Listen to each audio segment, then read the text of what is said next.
नमस्कार दोस्तों, आप सभी का स्वागत है टारगेट विद नीतीश में। दोस्तों, UP GDC exam mains exam 2026 political science विषय का होने वाला है, जो सितंबर माह में प्रस्तावित है।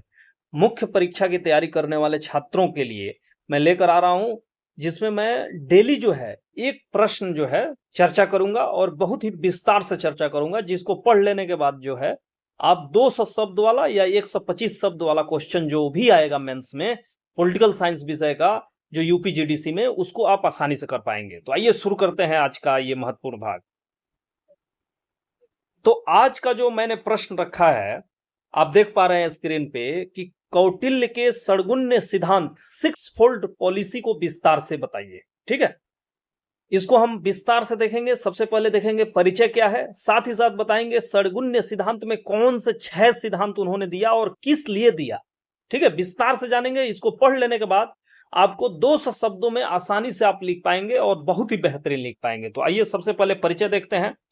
तो कौटिल्य द्वारा उनके प्रसिद्ध ग्रंथ अर्थशास्त्र में विदेशी संबंधों और कूटनीति के लिए एक व्यवहारिक ढांचा तैयार किया गया था। ठीक है, तो जो इनका जो षड्गुण्य सिद्धांत है, इसमें इन्होंने स्पेशली बताया है कि कैसे आप व्यवहारिक रूप से अपने देश का शासन व्यवस्था जो है विदेशी देशों से संबंध में स्थापित कर सकते हैं, शासन व्यवस्था को। ठीक है, तो अर्थशास्त्र में विदेशी संबंधों और कूटनीति के लिए एक व्यवहारिक ढांचा तैयार किया था। एक तरह से आप कह सकते हैं कि यथार्थवादी ढांचा तैयार किया था, जिसे षड्गुण्य सिद्धांत कहा जाता है। कौटिल्य एक यथार्थवादी विचारक थे। ठीक है, यानी कि नैतिक विचारक नहीं थे, बल्कि यथार्थवादी विचारक थे। ये आदर्शवादी विचारक नहीं थे। उनका मानना था कि अंतर्राष्ट्रीय संबंधों में नैतिकता से ज्यादा महत्व राजा के हित, शक्ति और आत्मरक्षा का होता है। ठीक है, षड्गुण्य सिद्धांत के अनुसार एक राजा, विजिगुसु उसे बोलते हैं, जो राजा जो है विजय की इच्छा रखता हो, को अपनी और अपने पड़ोसी देशों की शक्ति का आकलन करके ही नीचे दी गई 6 रणनीतियों में से किसी एक विकल्प का चुनना चाहिए। ठीक है, तो एक तरह से ये एक यथार्थवादी सिद्धांत था और ये जो है किसी भी राजा के लिए था, और उनको कैसे अपने विदेशी संबंधों को स्थापित करना है, किन बातों को ध्यान रखना है, उसी पे आधारित है ये। तो उन्होंने कहा 6 चीजों को ध्यान में रख के जो है आप अपने पड़ोसी देशों की राजा से संबंध स्थापित कर सकते हैं। ठीक है, तो सबसे पहले आप देखिए षड्गुण्य सिद्धांत के 6 चरण है। तो सबसे पहले संधि। उन्होंने कहा कि संधि जो है किन राजा से करना चाहिए, कब अपनाएं। तो जब शत्रु देश आपसे अधिक शक्तिशाली हो और युद्ध में आपकी हार निश्चित हो, तो आराम से संधि कर लेना चाहिए। ठीक है, पहले ही संधि कर लेना चाहिए। रणनीति क्या थी? कौटिल्य का मानना था कि कमजोर होने पर अस्थायी रूप से दुश्मन के साथ समझौता या संधि कर लेनी चाहिए। यह समर्पण नहीं, बल्कि एक कुटिल चाल है, जिसके माध्यम से आप समय रहते हुए अपनी ताकत, धन और सेना को मजबूत कर सकते हैं और सही मौके का इंतजार कर सकते हैं। ठीक है, अगर इसको हम करंट में एग्जांपल दें, तो आपने देखा कि ईरान और इजराइल में जब युद्ध हुआ 12 जून के महीने में, जून 2025 में, तो जब मिसाइलें गिरने लगी इजराइल पे, तो उन्होंने जो है अमेरिका के माध्यम से तुरंत समझौता करा दिया। ठीक है, संधि हो गई, समझौता हो गया। फिर से उसने जो है मजबूती से तैयारी की, फिर आक्रमण किया। तो एक तरह से आप देखें तो कौटिल्य का जो विचार है वो आज भी आपको इंटरनेशनल रिलेशन में, विदेशी संबंध जो बन रहे हैं अलग अलग देशों के बीच, उसमें आपको दिखाई देगा। ठीक है, तो इनका जो षड्गुण्य सिद्धांत का पहला सिद्धांत था वो संधि। ठीक है, जब आपको लगे कि आपसे अधिक शक्तिशाली राजा है, युद्ध में आपकी हार हो जाएगी उससे, तो आप संधि कर लीजिए। ठीक है, तो पहला हो गया संधि। दूसरा क्या होगा? विग्रह। कब अपनाइए? जब राजा हर मामले में अपने शत्रु से अधिक शक्तिशाली और समृद्ध हो।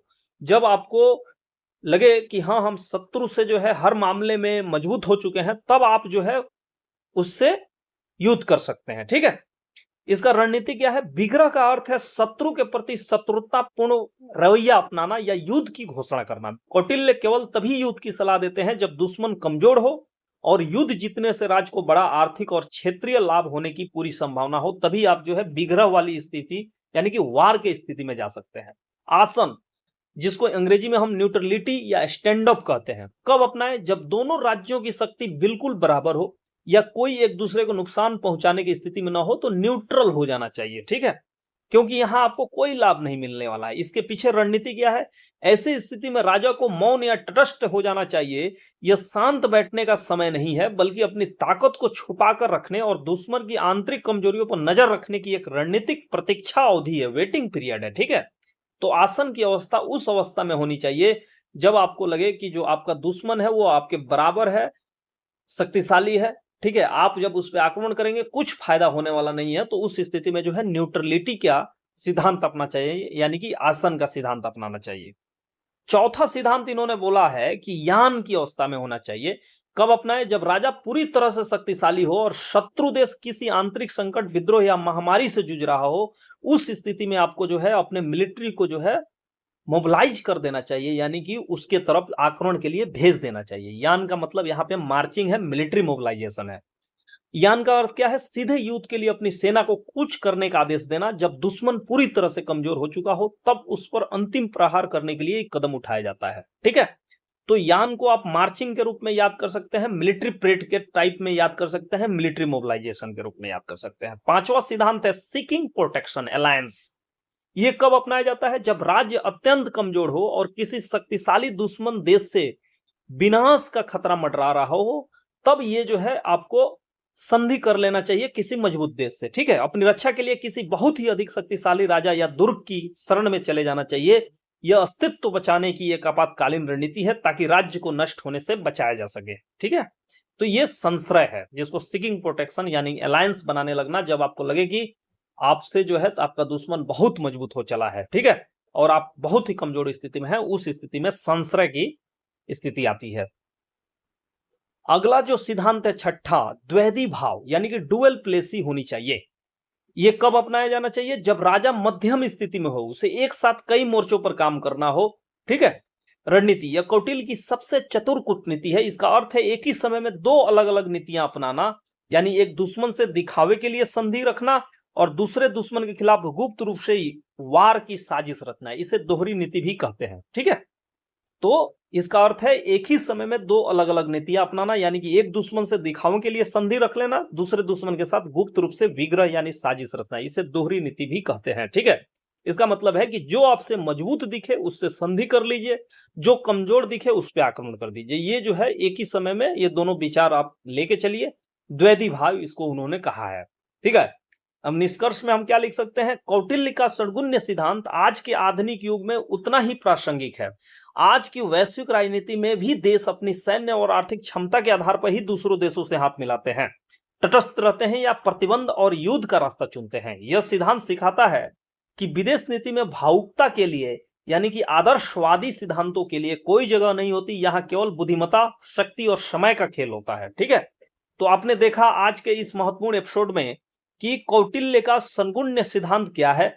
इसमें मैंने इंट्रोडक्शन भी दिया है विस्तार से, तो एक बार आइए रिवीजन कर लेते हैं। षड्गुण्य सिद्धांत के 6 चरण हैं। पहला संधि, दूसरा विग्रह, तीसरा यान, तीसरा आसन, चौथा यान, पांचवा संश्रय और छठा द्वैधी भाव है। तो दोस्तों ये रहा आज का एक महत्वपूर्ण अभ्यास प्रश्न। इस एपिसोड से दीजिए इजाजत। मैं फिर से लेकर आऊंगा एक नया प्रश्न। आप कमेंट सेक्शन के माध्यम से भी दे सकते हैं कि कौन सा प्रश्न आपको चाहिए। इस एपिसोड से दीजिए इजाजत। नमस्कार।